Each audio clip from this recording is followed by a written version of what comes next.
کیونکہ صلح رحمی کرنے سے عمر میں برکت اور تعداد میں اضافہ ہوتا ہے۔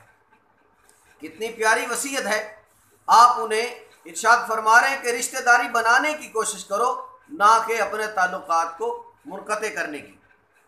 اور فرمایا کہ اگر تم تکبر اور غرور میں زندگی گزارو گے اور لا تعلقی کرو گے تو اس طرح بغاوت اور سرکشی جنم لے گی، کیونکہ نافرمانی کرنے کی وجہ سے ہی تم سے پہلے آنے والی قومیں بربادی اور ہلاکت کا شکار ہو گئی۔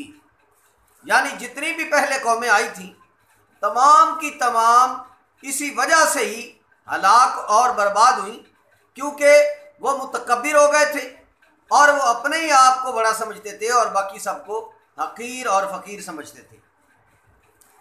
اور آپ فرماتے ہیں کہ مانگنے والے کو عطا کرو، سائل کا سوال پورا کرو، اسی کام میں شرف حیات اور عظمت موت کا راز پوشیدہ ہے۔ سچی بات کرو اور امانتیں واپس کرو، کیونکہ اس میں خاص محبت اور عام بزرگی ہے۔ اور میں تمہیں یہ سب سے آپ کی وصیت کا جو مرکزی حصہ ہے جو میں اصل میں آپ کو سنانا چاہتا تھا وہ یہ ہے۔ آپ نے تمام تر کمالات، فضائل اور ان کو سب کچھ وصیتیں کرنے کے بعد آخر میں آپ نے اپنے کلام کا لب لباب جو ہے جہاں پر آپ اپنی بات کو ٹھہرانا چاہتے تھے وہ کیا تھی؟ وہ یہ ارشاد فرمایا، اور میں تمہیں محمد صلی اللہ علیہ وسلم کے ساتھ خیر اور بھلائی کی وصیت کرتا ہوں۔ یہ قریش میں امین اور عرب میں زیادہ سچے ہیں اور ان تمام تر صفات کے جامع ہیں جن کا میں نے وصیت میں ذکر کیا۔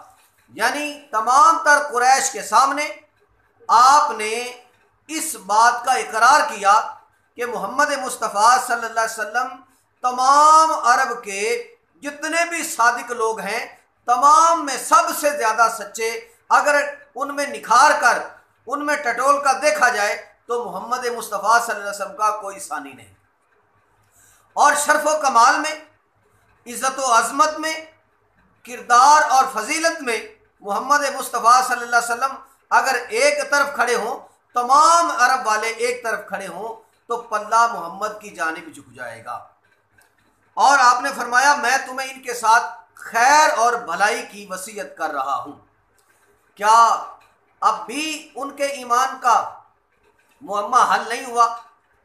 کیا اب بھی ان کے اندر کی جو بات تھی وہ باہر نہیں آئی؟ کیا مرتے ہوئے بھی کوئی ایسا شخص ہے جو اپنے نظریات و اعتقاد کے مخالف شخص کی اطاعت کا حکم دے رہا ہو؟ کبھی ایسا تاریخ میں آپ نے دیکھا؟ کبھی نہیں۔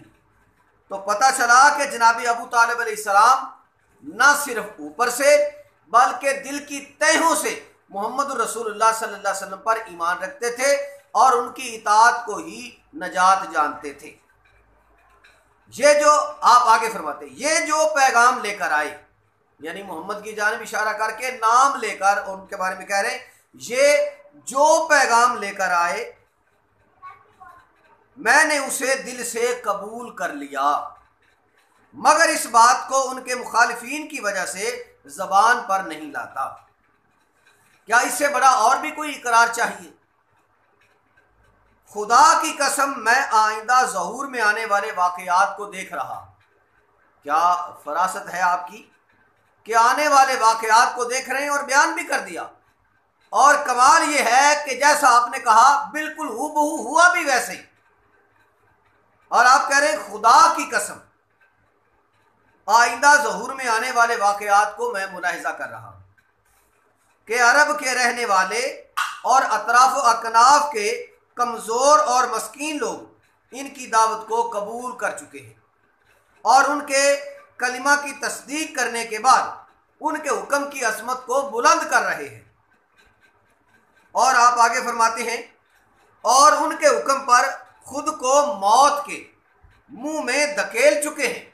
یعنی آپ یہ فرما رہے ہیں کہ تم لوگ صرف ان کے ساتھ مخالفت ہی کرتے رہو گے جتنے مکے والے ہو، مکہ کے اطراف والے لوگ جو ہیں وہ ان پر ایمان لے آئیں گے، اور اس قدر ایمان لائیں گے، اتنا ان کو چاہیں گے، اتنا ان سے پیار کریں گے کہ ان کی ایک بات پر اپنی جان قربان کر دیں گے۔ اور آگے آپ کیا کہتے ہیں؟ اور اس کے برعکس رؤسائے قریش، اے قریش کے سرداروں، تم ان کے سامنے، یعنی جو محمد مصطفیٰ صلی اللہ علیہ وسلم پر ایمان لے آئیں گے، تم ان کے سامنے اپنے آپ کو ذلیل اور خوار ہوتا دیکھو گے، ان کے مکافات تباہ و برباد ہو جائیں گے جتنے بھی رؤسائے قریش ہیں۔ جب میں کفار قریش کے بڑوں کو دیکھتا ہوں تو وہ ان لوگوں کے محتاج نظر آتے ہیں، یعنی یہاں پر آپ ایک بات کر رہے ہیں کہ جو محمد پر ایمان لائے وہ مسکین ہے، وہ غریب ہے، وہ کمزور ہیں، وہ نحیف ہیں، مگر جب وہ ان پر ایمان لے آئیں گے تو اللہ انہیں قوت عطا کرے گا، اللہ انہیں فضیلت عطا کرے گا، اور جتنے بھی رؤسائے قریش ہیں وہ اس کے سامنے اپنے آپ